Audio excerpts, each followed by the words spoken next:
게임에 빠져 밤낮이 바뀐 아들. 어떻게 도와야 할까요? 2025년 7월 18일 고양시청 초청 강연. 금요. 증문즉설 강연.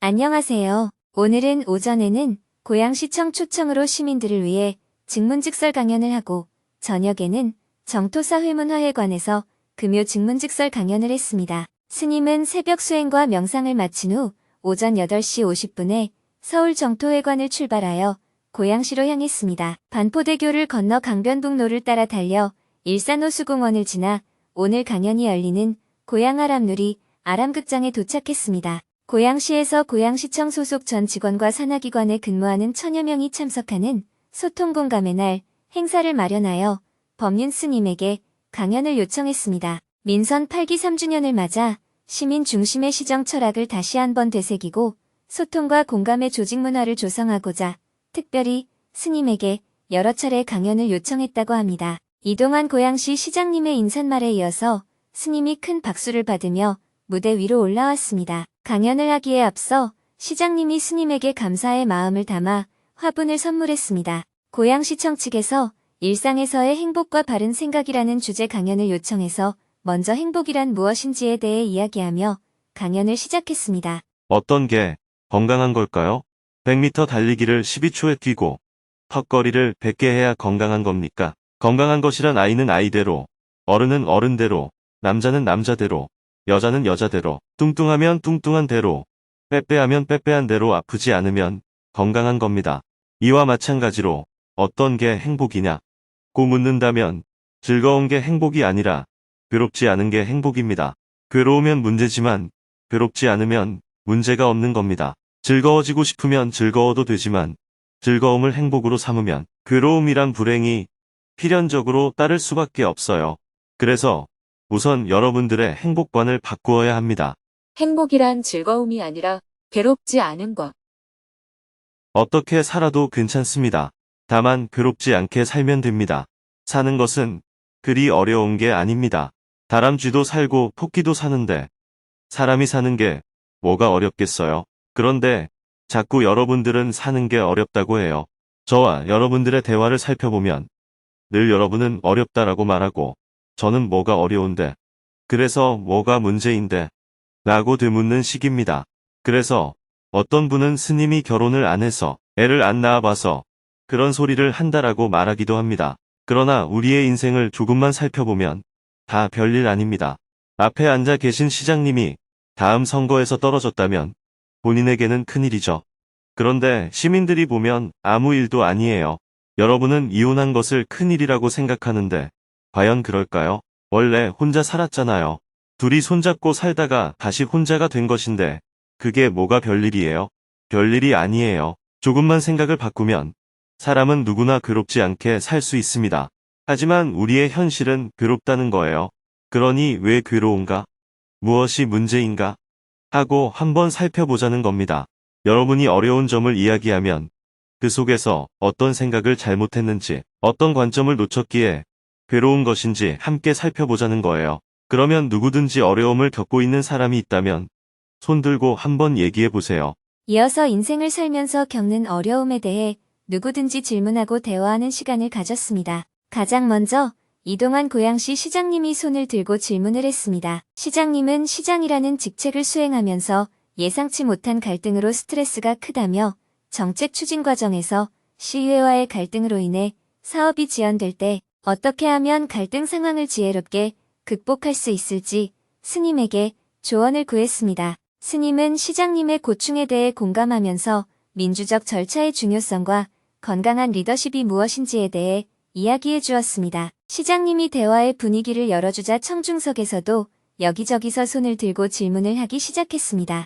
1시간 동안 5명이 즉석에서 손을 들고 스님과 대화를 나누었습니다. 그중 한 명은 중학교 2학년 딸이 남자친구를 사귀더니 밤늦게 귀가를 하여 속이 답답하다며 어떡하면 좋을지 스님에게 조언을 구했습니다. 남자친구에 푹 빠진 중이 딸. 엄마는 뭘 해야 하나요? 저는 중학교 2학년이 된 딸을 키우고 있어요. 그런데 남자친구를 사귀기 시작하면서 밤늦게 들어오는 날이 많아졌고 저는 자꾸 잔소리를 하게 됩니다. 딸은 그런 제 관심이 불편하다며 간섭하지 말아달라고 해요. 주변 엄마들은 그럴 때는 그냥 기다려야 한다고들 하는데 요즘은 밥도 잘 안 먹고 오직 남자친구와 메시지만 주고받아요. 이걸 언제까지 기다려야 하나 속이 너무 답답합니다. 질문자도 중학교 다닌 적이 있죠?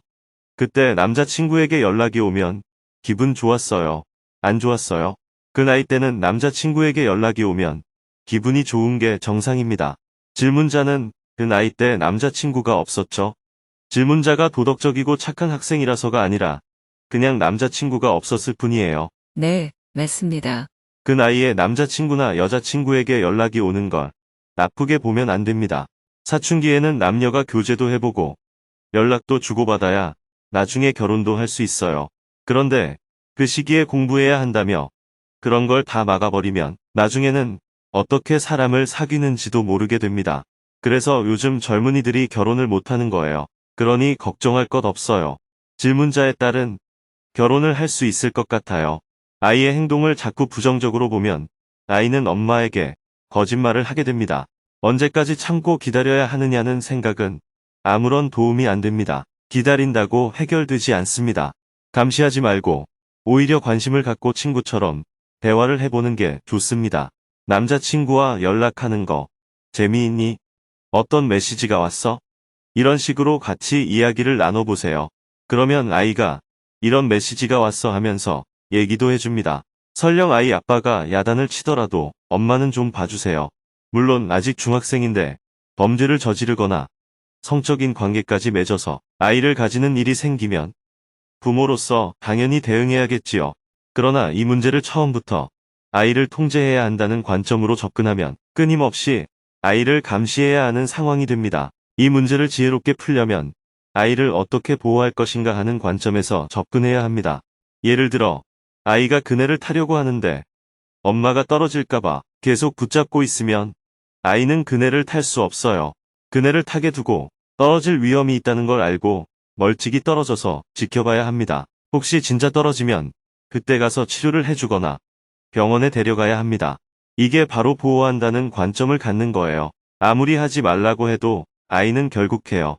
그렇다고 죽든 말든 내 마음대로 해라 이렇게 방치해서도 안 됩니다.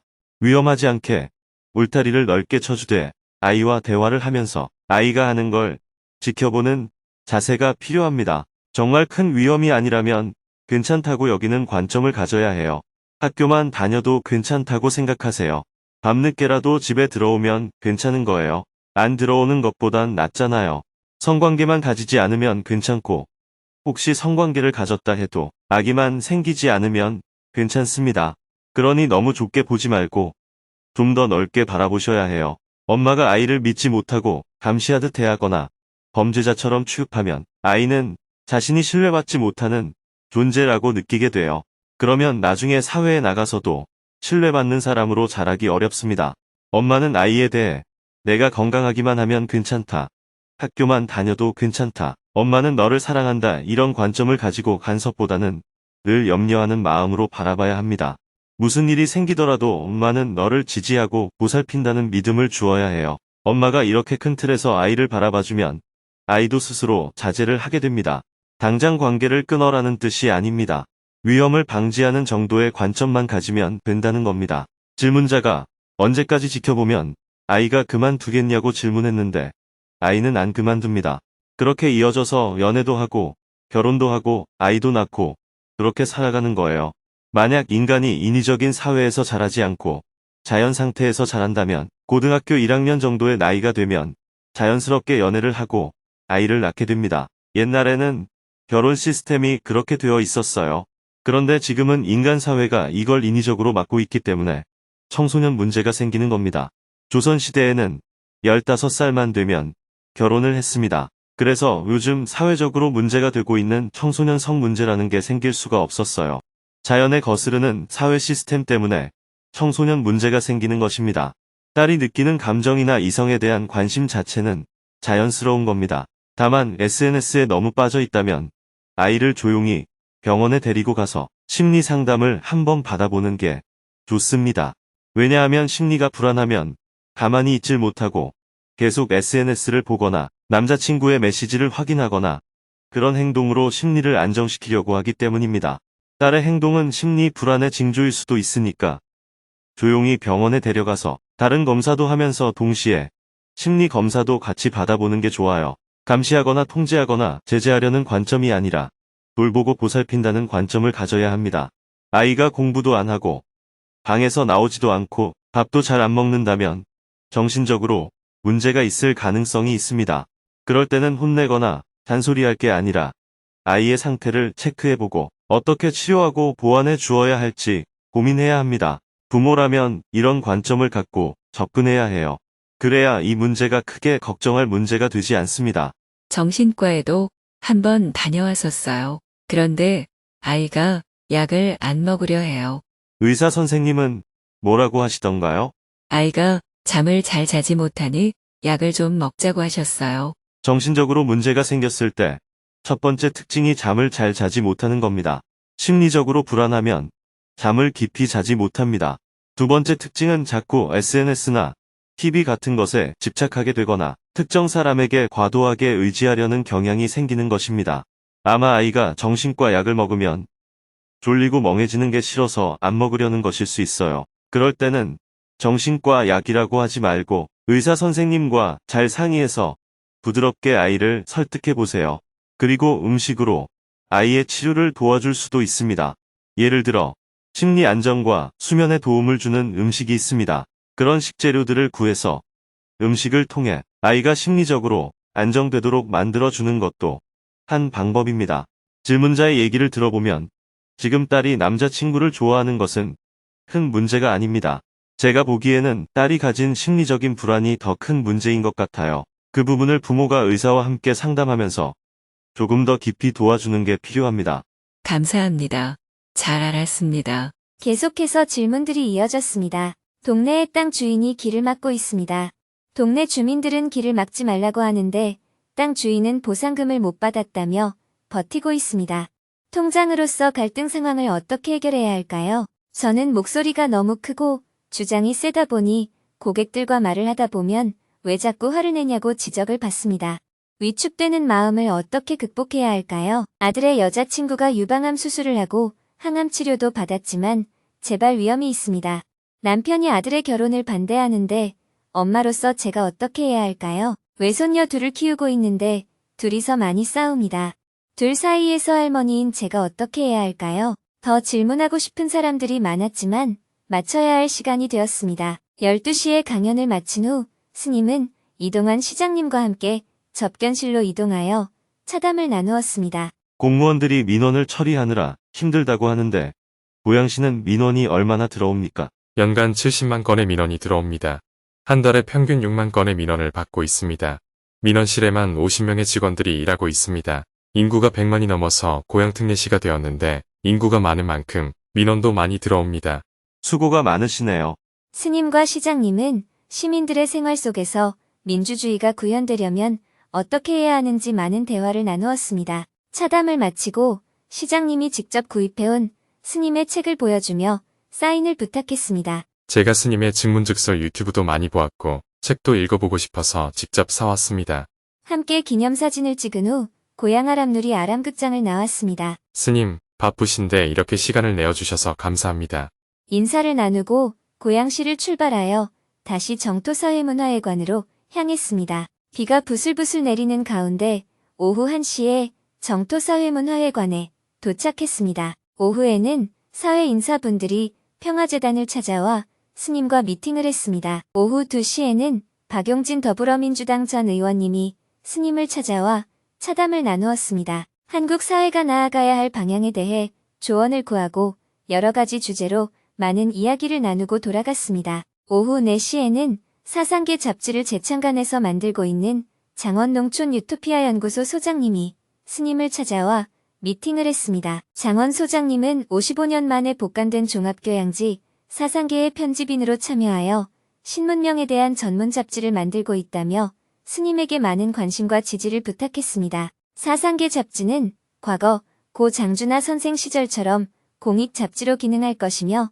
자본의 압력에서 자유롭기 위해 광고도 받지 않기로 했다고 합니다. 스님도 관심을 갖고 지지해주겠다고 약속하고 미팅을 마쳤습니다. 해가 저물고 저녁 7시 30분에는 정토사회문화회관에서 금요 증문직설 강연을 시작했습니다. 많은 시민들이 퇴근 후 증문직설을 듣기 위해 정토사회문화회관을 찾았습니다. 유튜브에 4,500여 명이 접속하고 현장에 250여 명이 자리했습니다. 강연에 앞서 정토회 청년활동가 김동환 님이 숙녀의 기와 해피투게더 두 곡을 따뜻한 목소리로 들려주어 청중의 큰 박수를 받았습니다. 이어서 삼귀이와 수행문을 낭독한 후 스님이 무대에 올라 인사말을 했습니다. 며칠 동안 우리나라 곳곳에 폭우가 쏟아지고 있습니다. 충청도 지역에는 폭우 피해로 많은 분이 어려움을 겪는다는 소식도 전해지고 있습니다.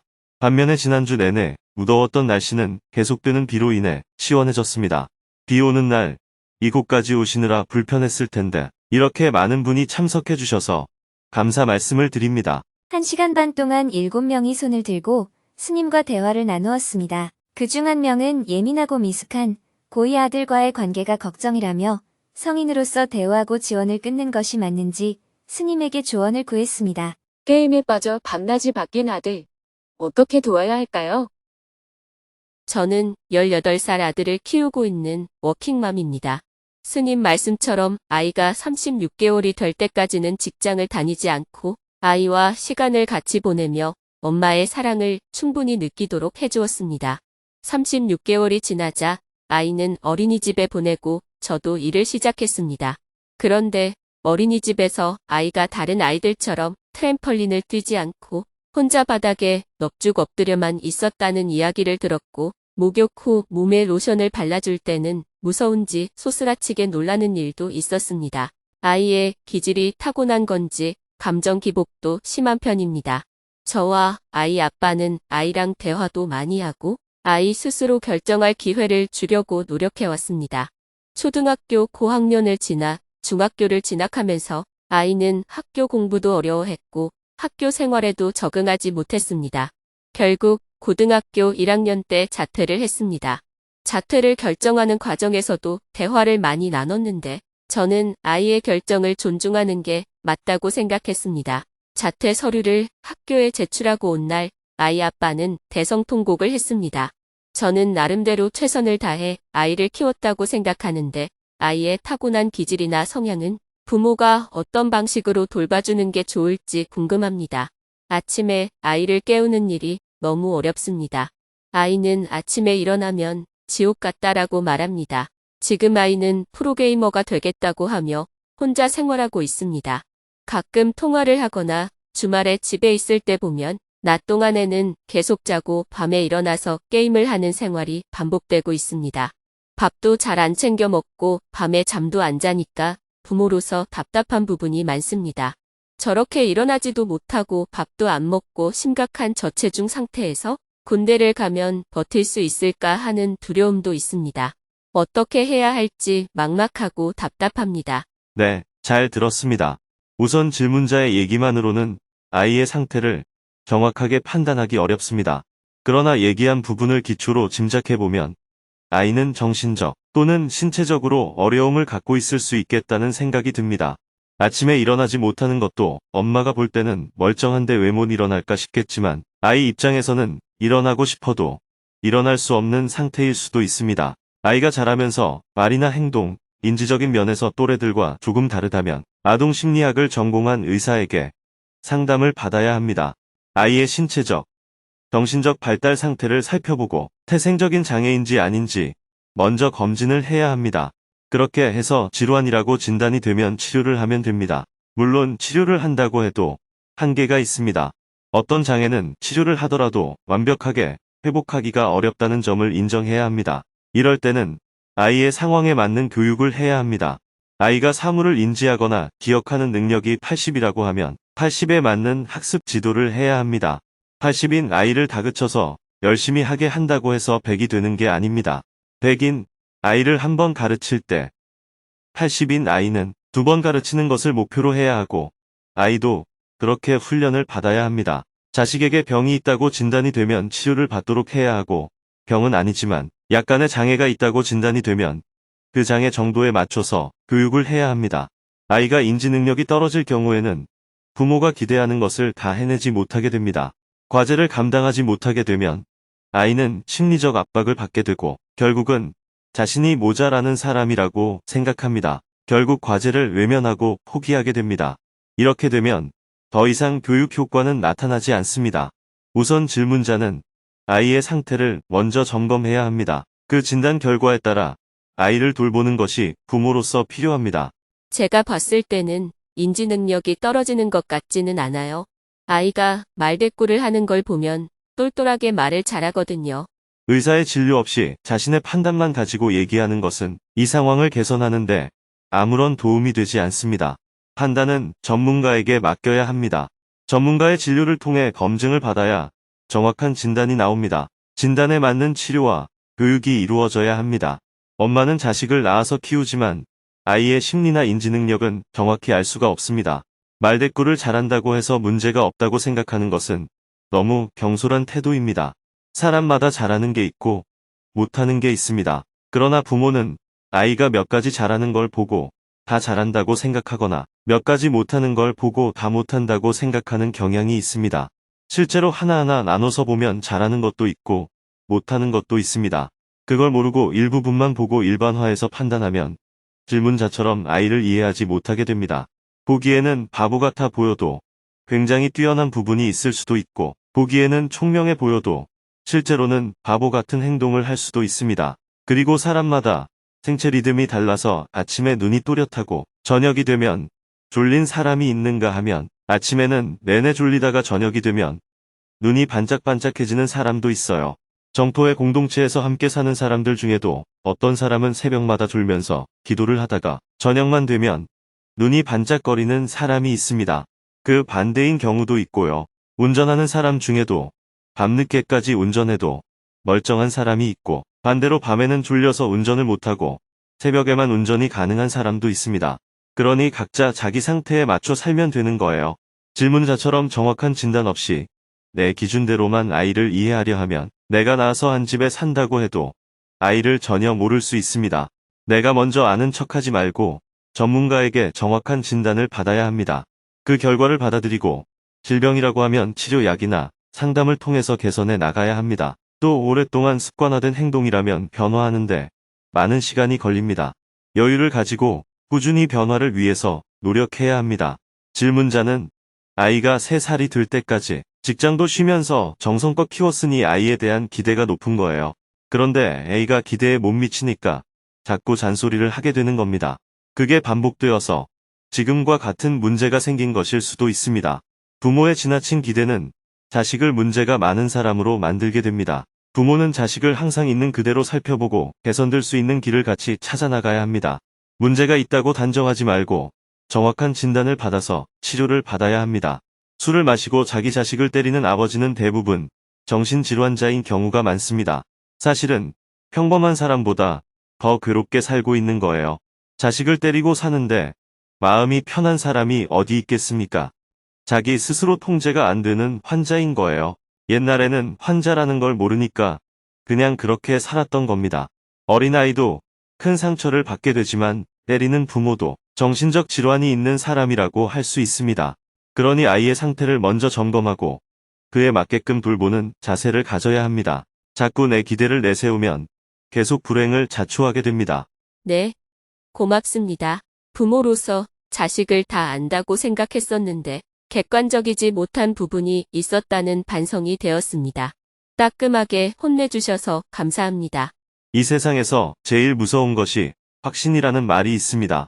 확신에 찼다는 것은 좋은 면도 있는 것 같지만 그것이 바로 모든 갈등의 원인이 됩니다. 내가 아는 게 전부인 줄 착각하기 때문입니다. 종교의 중요한 가르침이 평화와 사랑인데 왜 종교가 평화는커녕 항상 분쟁을 불러오고 사랑은커녕 증오심을 불러옵니까? 종교의 바탕이 믿음인데 믿음이 깊어지면 바로 확신이 됩니다. 내가 옳다는 생각이 강해지면 분쟁과 증오심이 생기게 되는 것입니다. 우리는 그 누구도 모든 것을 다 알 수 없고 내가 아는 것이 다 맞을 수도 없습니다. 확신은 힘의 원동력이긴 하지만 또한 모든 괴로움과 갈등의 원인이기도 합니다. 마찬가지로 자식에 대해서도 내가 키웠으니 내가 다 안다고 하는 이런 확신에 찬 생각이 아이를 병들게 할 수 있습니다. 그래서 부모는 항상 조심스럽게 아이를 살펴야 합니다. 항상 상황은 변합니다. 어제까지는 그랬지만 오늘은 또 다를 수가 있다는 것을 알아야 합니다. 어제 그랬기 때문에 오늘도 그럴 확률이 높은 건 맞습니다. 하지만 절대적인 것은 없습니다. 남을 보거나 나를 볼 때 항상 변화된 현실 위에서 나날이 살펴보는 관점을 갖는다면 삶이 조금 더 자유로워질 수 있습니다.